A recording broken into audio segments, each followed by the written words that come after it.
대학신문으로 세상의 흐름을 읽는 시간, 대학포커스 코너입니다. 먼저 서울시립대신문 756호 7면부터 만나볼게요. 화폐, 인류와 함께 진화하다라는 기사인데요. 암호화폐 열풍에 맞춰 화폐의 역사에 대해 짚어주고 있습니다. 인류 역사에서 화폐의 등장은 농업혁명을 통해 생활 방식이 이주에서 정착으로 전환되는 신석기 시대로 거슬러 올라갑니다.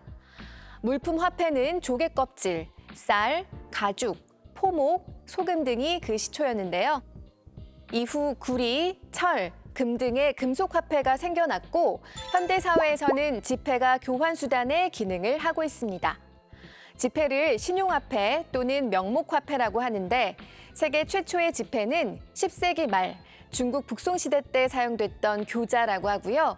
미국 달러가 기축통화가 된 건 1944년 브레튼 우즈 협정에서였습니다. 우리나라의 경우 한국은행에서 화폐를 발행하는데 위조 방지를 위해 입체형 부분 노출은 선, D형 홀로그램, 미세문자, 블록 인쇄, 숨은 그림 등 첨단 장치를 사용합니다.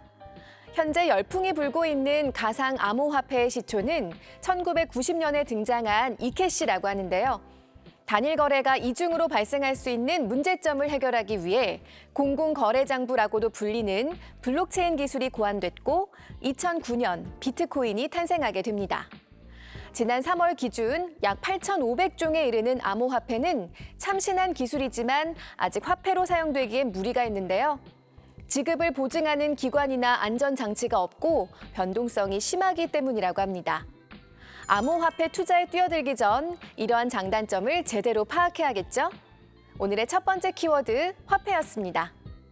네, 다음 기사는 전북대 신문 1524호 4면에 실린 전화공포증 왜 생기는 걸까입니다.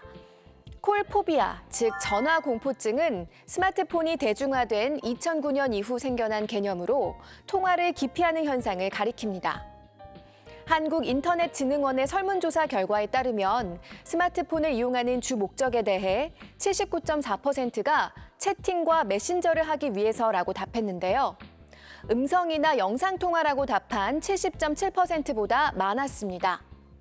기술의 발달로 간접 소통에 익숙해진 사람들에게 즉각적으로 대답을 듣고 반응해야 하는 전화가 불안감을 가져다 줄 수 있다고 하는데요. 결국 근본적인 원인은 사람에 대한 두려움이고 전화 중 충격을 받은 경험이 전화 공포증으로 이어지는 경우도 있다고 합니다. 콜포비아를 해결하기 위해서는 트라우마가 됐던 사건이 있는지 먼저 파악하고 심리적인 안정감을 바탕으로 대화를 반복하는 방법도 좋다고 하네요. 오늘의 두 번째 키워드, 콜포비아의 내용이었습니다. 네, 계속해서 서울시립대 신문 756호 5면으로 이동하겠습니다. 키오스크, 누군가에게는 닿을 수 없는 벽이라는 제목으로 급속도로 확산되고 있는 키오스크의 명과 암을 조명하고 있는 기사입니다. 비대면 수요 증가와 최저임금 인상에 따른 인건비 부담 상승으로 키오스크 도입이 빠르게 늘고 있는데요. 패스트푸드점, 커피숍, 편의점뿐만 아니라 관공서에서도 무인 민원 발급기를 설치하고 무인 매장까지 생겨나고 있죠.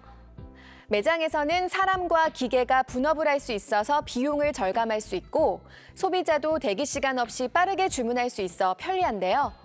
문제는 키오스크가 어떤 이들에게는 공포의 대상이 되고 있다는 점입니다.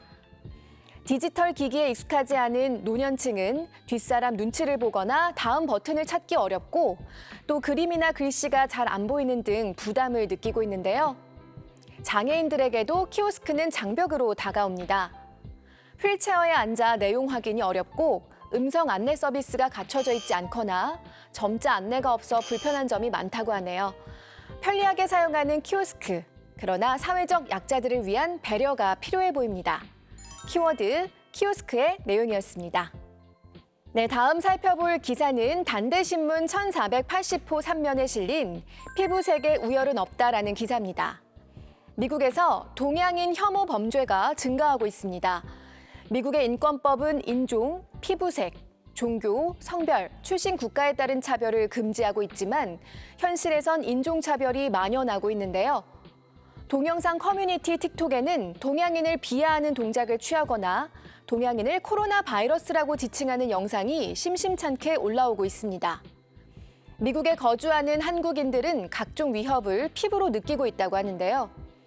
사이버 외교사절단 반크는 가장 큰 원인이 코로나19에 있다고 보고 인종차별 해소를 위한 글로벌 청원과 캠페인을 진행 중에 있습니다.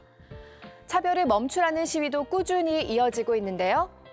법안 개정과 국제기구의 노력, 그리고 모두의 지속적인 관심이 필요한 때입니다. 오늘의 마지막 키워드, 인종차별이었습니다. 지금까지 대학포커스였습니다.